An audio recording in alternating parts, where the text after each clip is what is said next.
Thank you guys so much for joining me today. I am so excited about my next guest. Cheryl Mays is here with me today. And I actually found out about Cheryl at a Navigate Her conference that was hosted by Zandra Evans and her co founder, I believe, Jackie Robinson. They had this event, and it just was such an appropriate event at Mhm. an appropriate time. I was so intrigued by the information that Cheryl shared with everybody. And I just had to have her on the podcast because during this time of us pivoting, of us moving forward, thinking about 2021 that is quickly approaching, how do we want to position ourselves? What do we want a new year to look like? We all know what we don't want. So let's focus on what we do want and for some strategies and tips on how to get there. So at this time, I'm going to give Cheryl the opportunity to introduce herself before we get into the interview. Well, Lachelle, thank you so much for having me on the show. I am excited that we met during the Navigate Her conference, which was Mhm. amazing. Just the collaborations that have happened. I had Zandra on my show the past week, and I was Okay. sharing with her that we're still in communication, with some of Mhm. the other women that were on the leadership conference call, because it's about, you get to these conferences and it's everybody is in the moment, Yes. and it's what happens after the moment passes. Mhm.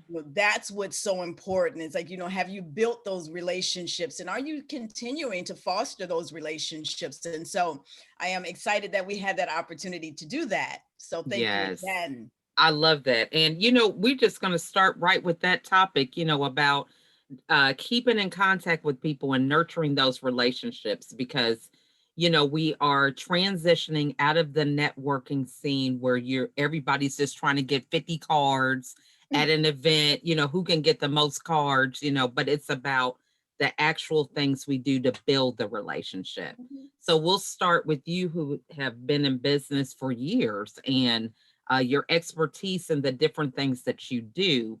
What are some good ways that we could tell the audience on how to properly nurture those relationships? It's so important. To your point, I've been in business for a while now. My business itself formed about 2.5 years ago. Mhm. And so I've been the VP of sales in education. I've had the privilege of working in what I call my heartstring careers. So I've Mhm. worked in nonprofit, I've worked with children, I've worked in with animals, and I've Mm. worked in education. And Mhm. so it's been a mindset for me to know how important relationships are. Mhm. And especially now that I have my own business, relationships are even more important in fostering those relationships. So what I do is I work with organizations, and I work with them in process development. So I Mhm. help them to streamline their processes, which allows them to save money, allows their employees to have an added piece on their resumes of process improvement. And I also work on empowerment. And so, Mhm. again, I have the ability to work within my heartstrings.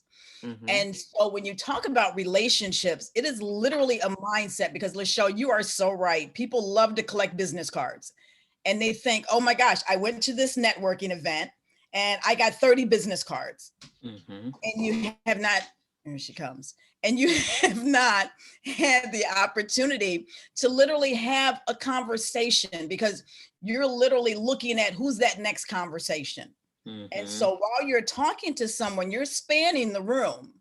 Mhm. And so now, are you really, number one, listening? Mhm. Are you really building a bond? Because if I'm talking to you and I can see you spanning the room, then I know that this relationship, this conversation is not important to you. Right. And so when you're talking about networking and building relationships, it's just that people do business with people they like and know and respect. Mhm.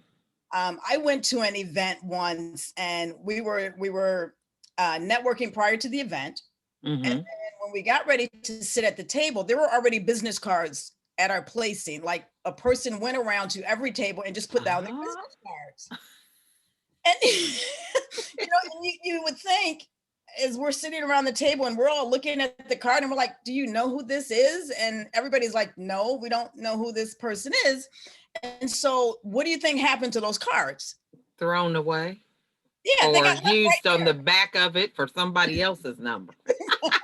I recycle, okay? I don't waste nothing, all right? But that, and so that's what people have just, I don't know if it's a mindset of I need to get out as many as I can, and then you Right. hope by the law of averages, if I can push out 1,000 cards, 2 people might respond. Right. As opposed to having conversations where Mm-hmm. you literally can find out, okay, this is what you do, this is what I do. How can we have a connection? Right. And is there something that I'm sharing with you where you can direct me to someone else? Because I believe in 6 degrees of separation. Mm-hmm. Mm-hmm. So, and I'm also reading a book called A Friend of a Friend. Okay. That's what it comes down to, is having a conversation with you. And I'm Mm-hmm. sharing with you, what I do. And then we're talking about other things, because that's how conversations go, right? You lead into Mm-hmm. the other things. And then you have a brain, you have like this brain trauma where you go, oh my gosh, I have somebody that I have to introduce you to. Mm-hmm. And so now we're talking about a warm transfer, Right. right? We're talking about you saying, hey, I know a person that I think you need to meet. This is what they do. I know this individual, and I think you guys have some sort of commonality where you should at least have a conversation. Mm-hmm. Now, when Mm-hmm. you put that on the balance scale, Mm-hmm. so the individual that left 100 cards on tables, or me having a conversation with you that led to another individual, which one is more powerful? So true. Yeah. And so that's what I help people look at. It's, Mm-hmm. sometimes I tell people you have to take that third lens. Mm-hmm. You have to look at something from a third lens. And Mm-hmm. what does that look like to you? Mm-hmm. I love that. That is some great advice because, we do get into a numbers game, and for people who are in sales and most entrepreneurs, it's like the law of averages. Mhm. But, we are really missing the mark on the specialty. For example, this person passing out 100 cards, for example, when all those people may not even be your niche. So you're burning yourself out getting all this stuff, sending it out to everybody, and it's the wrong product for the Mhm. majority of the people that they wouldn't even be doing business with you anyway, for example. Exactly. Yeah, And they can't refer you because they don't know you, because they haven't even seen you. exactly. Exactly. So we definitely know that's a no-no.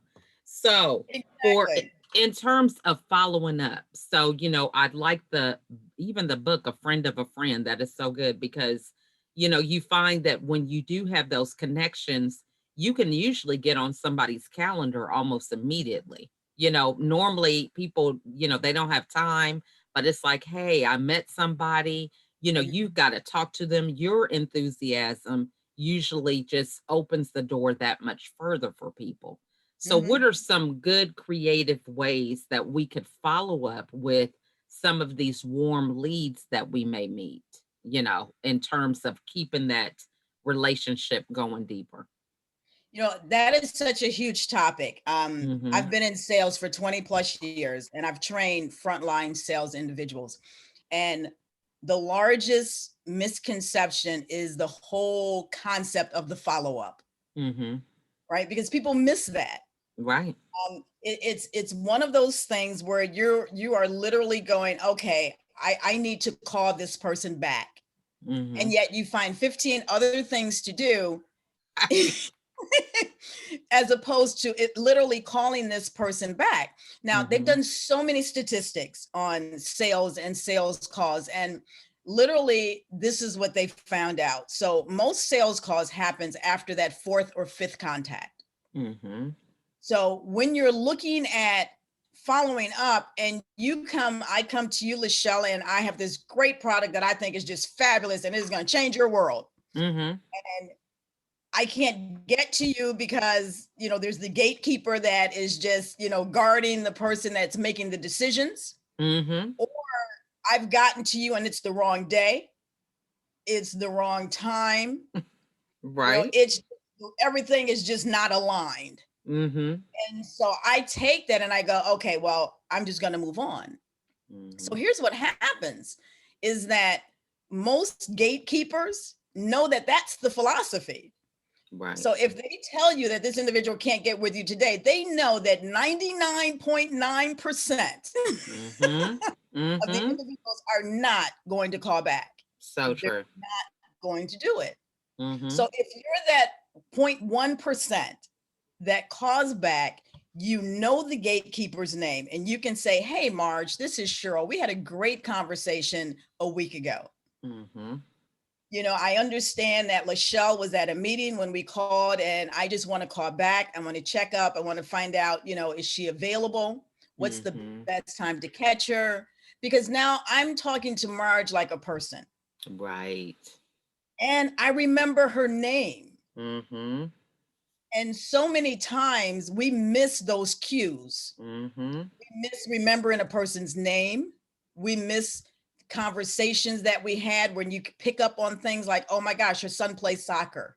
Mm-hmm. So the next time we have a conversation, I'm going to ask about that, Mm-hmm. because that tells people that you have an attention to detail and that they were so special that you Mm-hmm. literally remembered a piece of that conversation. Because Mm-hmm. again, that takes us back to people doing business with who they like, know, and respect. Mm-hmm.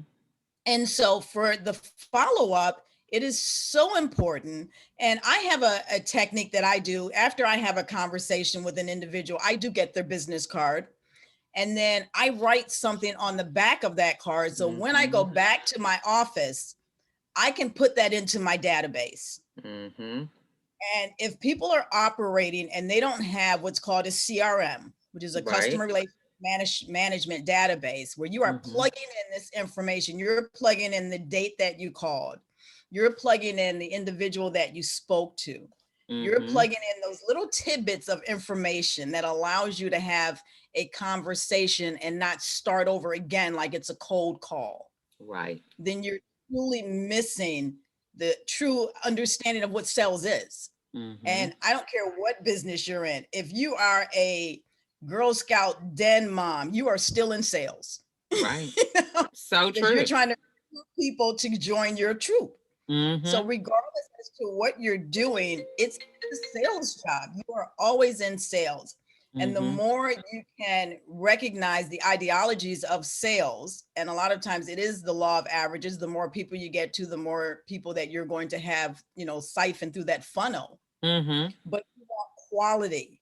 It's not always about Mm-hmm. quantity, it's about the quality. And Mm-hmm. that can get you so much more, because now what happens? Well, that person's going to refer you. Right.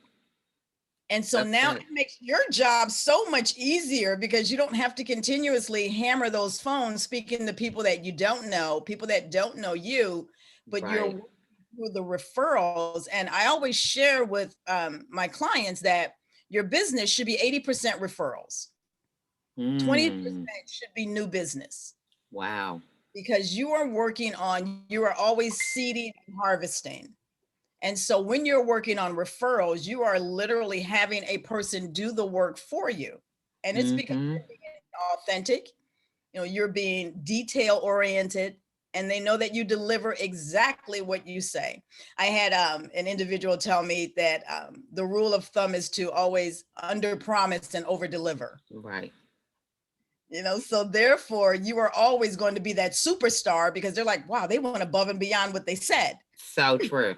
So true. I mean, that is so true because you set your own standard.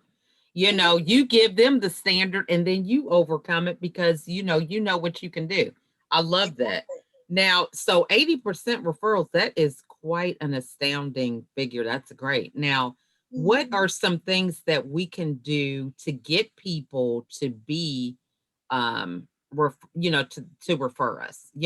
Should we send them gift cards, or what do we do to kind of stay top of mind with these referrals is what I want to say. So a number of things. Okay. Number one is always after meeting someone and they've referred you to someone, that thank you email. Mm-hmm. A lot of times people miss out on that other piece. So after the follow-up, there's always that thank you. Right. Whether it's an email, and even to take it a step further, and this is something that is probably just so off of people's radar, is to literally, and I'm going to say this, write it out. Oh my gosh, get a thank you card, right? Right. Right. Mm-hmm. Get a thank you card and literally, mail a thank you card, because how great is it in the midst of getting all of this other mail, you see something from somebody that you referred to and it's like, oh my gosh, that's so nice, because Mm-hmm. it doesn't happen very often. So now you've just elevated who you are. Right. And so, when you're talking about how can I dominate my market, Mm-hmm. it's in what happens after. It's that Mm-hmm. aftermath, right? Mm-hmm. And so for that referral, it's number one, over delivering, Mm-hmm. making sure that you have great communication. Mm-hmm. Great communication. Mm-hmm. Oftentimes people like to have one conversation and then, think that you have this meeting of the minds. Mm-hmm. So you might just need to have multiple conversations, not to where you're, calling every day. Right. You're updating an individual, or you're asking pertinent questions that's going to allow you to better serve this client, Mm. better serve this individual. Mm-hmm.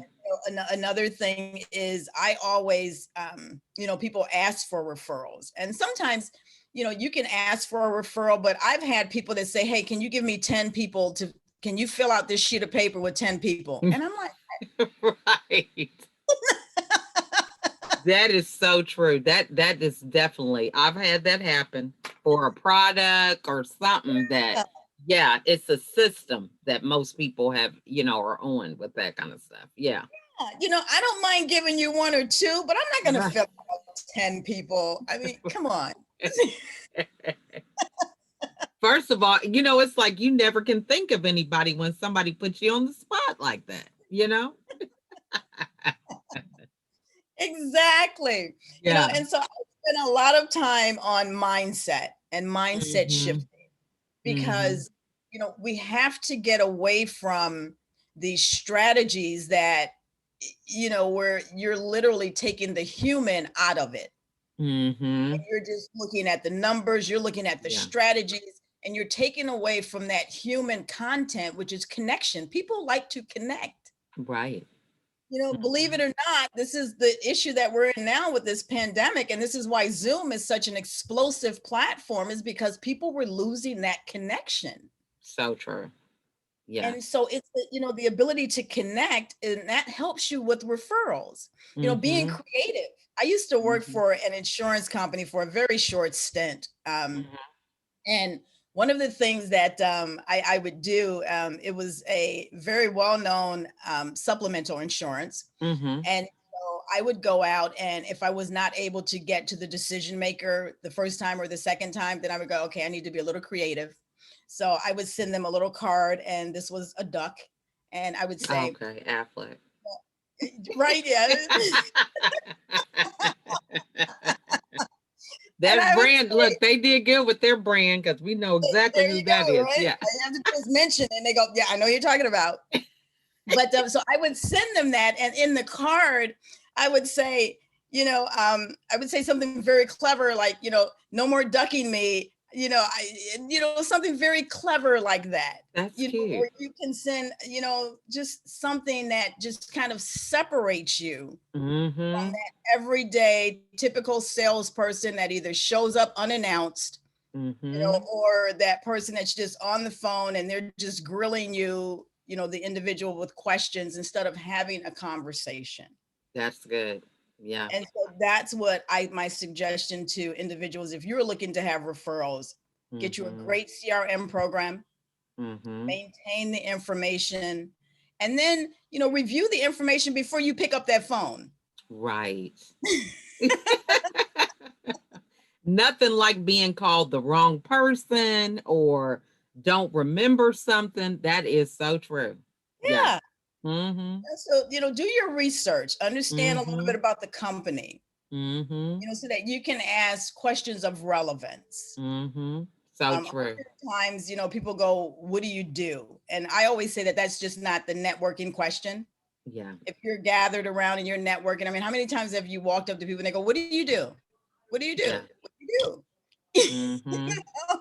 So Not I always say, network is an opportunity to build relationships. The what do you do is going to come into the conversation. right.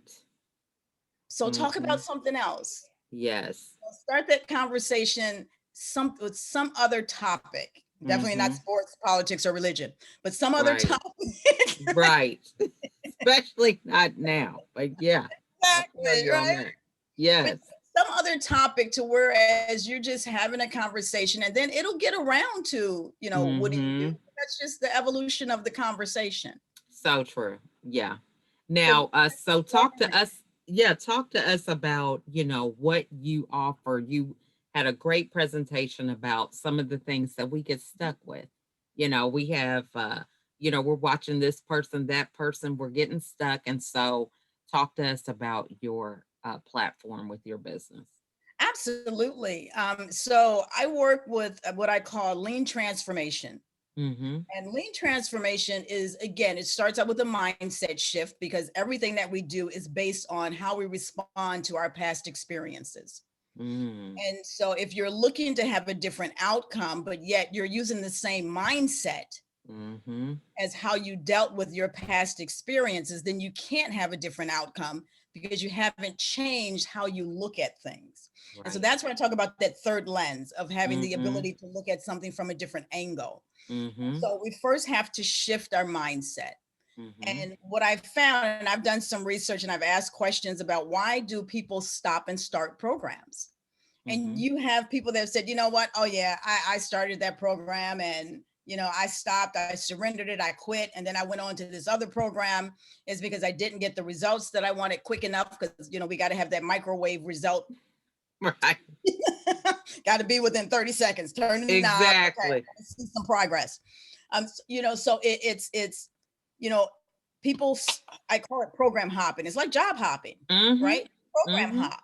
Mhm. And so you go from this program that is supposed to help you because you've seen something on Facebook that says, oh my gosh, I've got 5 simple steps to get you 10,000 followers.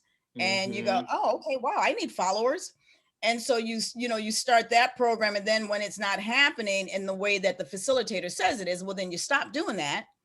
And then you Mhm. see something else that comes across, Instagram, and it says, oh my gosh, if you want to have your business up and booming, you got to be on Instagram. And so now you go, oh, well, I Mhm. want my business up and booming. So I need to be on Instagram. So so now you're starting this program on Instagram and then you see something else. And this is just Mhm. human nature. We want things. And so when we see something, we want to shift. And I call it the Mhm. shiny objects, right? It's like a Mhm. squirrel. It's got the squirrel effect. Mhm. Right? You're like Right. back and forth over here and over there. And so what we offer is it's called lean transformation. And it allows you to put together for not only your life, but Mm. for you in your career, a Mhm. process improvement plan. Because Mm. typically what happens is when we are falling short, when we are surrendering a program, it's all because of the process.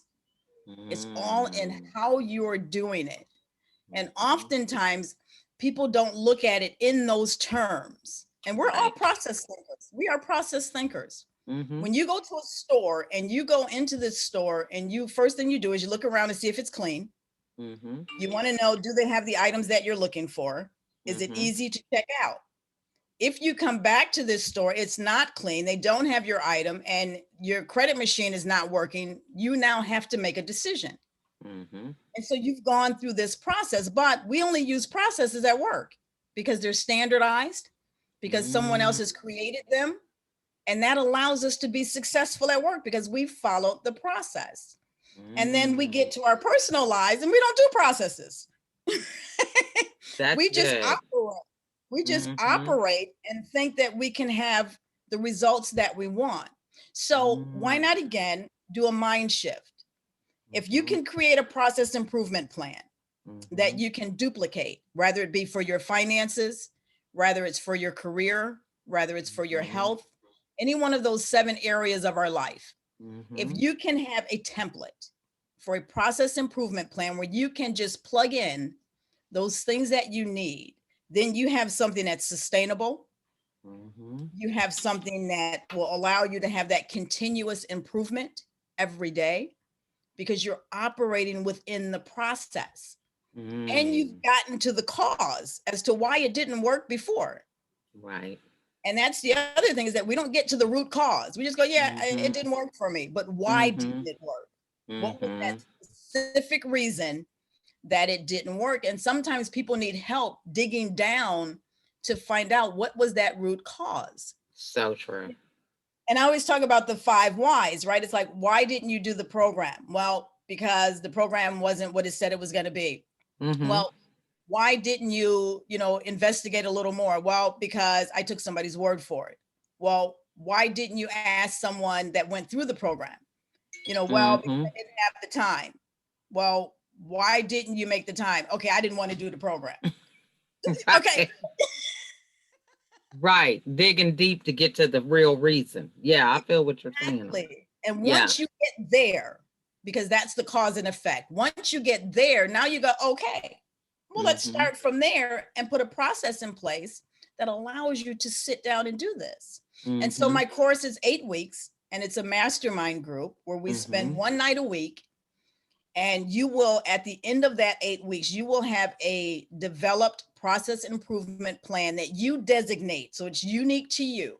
You Mm. can come to it if you are at work and there's something going on in your department. You can bring Mm-hmm. that there and say, hey, I want to solve this. Or you can look in your personal life and say, you know what, I want to save more money, but I just haven't been able to. Mm-hmm. So let's put this plan together. And then you have this finished, formalized plan that you can now go, I know how to do process improvement plans. So you've done 2 things. You've increased your value at work, because that is huge. When you can save Mm-hmm. your employer money, Mm-hmm. Mm-hmm. when you can save them money and you can effectively communicate what's happening Mm-hmm. and how it can be remedied, you've just saved them thousands of dollars, maybe even millions. So true. 500 companies use this proven method of Lean Six Sigma all the time. So why Mm-hmm. don't small businesses use it? Why don't individuals use this same process in their lives? It works, it's proven. And so what we've done is we've revolutionized it. And I've Mm-hmm. worked with psychologists, and they have this assessment that opens up every level. Mm-hmm. So you start out by finding out what's the root cause and designating the areas where you want to focus. And then you commit to change. Mm-hmm. And then you commit to the strategy. And then you assign yourself accountability partners so that you have that sustainability. Love that. And And I mean, hey, it's a you can't go process. wrong with that. Yeah, Absolutely. definitely. Sometimes we don't even do that. We just say, you know what? I'm going to do better next week. And I'm not going to tell anybody, because, oh my gosh, they're going to hold me to it. Exactly. And you don't want to report anything. This is true. Exactly. Yeah. So this has just been awesome. Look, I have a million questions. I could go on for all day, but we just really appreciate the golden nuggets that you have shared with us today. And we're going to have you come back, because this definitely is some great content where people can really get the value out of. You know, Mhm. mindset, what I found just in my own situation of overcoming depression is that it is a journey. You know, it's not like a overnight thing. You know, you might be doing fine, and then some trigger comes up from the past, and you got to constantly work on that. So mindset is something that, yeah, we could pack it in there, but people got to be in a place to want to receive it too. So it's a Exactly. gradual process. So what And is that, the that best? continuous improvement every day, you're Every working day? on getting better. Absolutely. So what's the best way for the audience to get a hold of you? They can visit my website at Mm-hmm.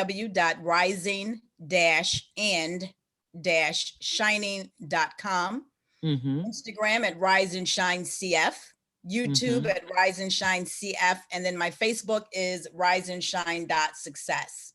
And I'm also on LinkedIn under Cheryl Mays. Awesome. And you have a show or something as well? I do. I have 2 shows. One is Okay. called The Author's Lounge, where I interview authors, whether you're an emerging author or a famous author. You come Mm-hmm. on, you share your story, you share the story behind the story, and Mm-hmm. why you wanted to put this book into individuals' hands. The other show is called Power Up, Maximize Your Potential. where we Mm-hmm. bring business leaders, thought leaders, change agents to the show to help other business leaders and help other individuals just maximize your potential as to what you have access to, the resources that are available so that you can find successful results. That is awesome.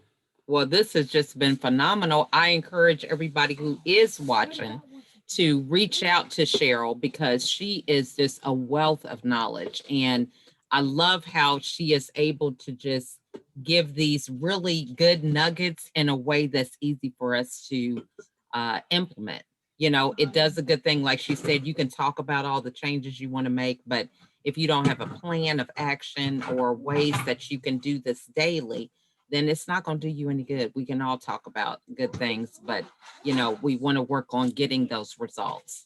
Mhm. So I encourage you guys to reach out to her. We want to thank you so much for being here today, Cheryl, and sharing with the audience. And we look forward to you coming back and sharing some more golden nuggets with us. Okay.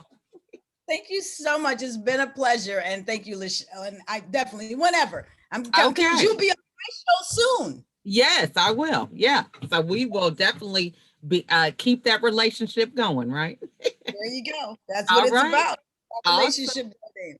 So true. Well, you guys, thanks for watching, and we'll see y'all the next time.